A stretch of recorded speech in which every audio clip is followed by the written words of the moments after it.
Hey nieces and nephews, this video is about my indoor dust allergy hacks for you people who have dust allergies like your girl.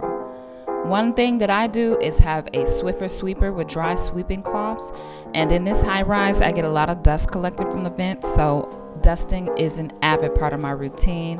I do this before I even do any traditional sweeping or mopping on my floors to get all of the dust off first.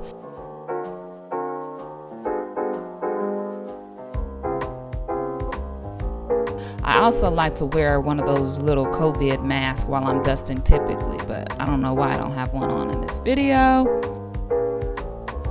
I mean, just look at how much dust that thing picks up. I love this Swiffer sweeper.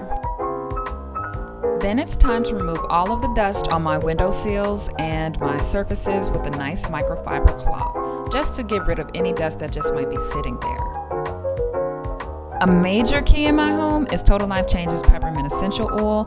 Just sniffing this will get rid of the itch in your nose, and putting it in an essential oil diffuser will give your home a fresh and allergy-free feel. This is so good for allergies and asthma.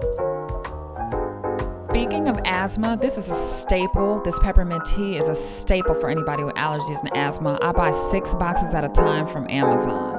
But the real hack stops the dust right from the source in the vents. I change my air filters and my vents every 3 months just to make sure that dust is getting stopped and prevented right at the surface.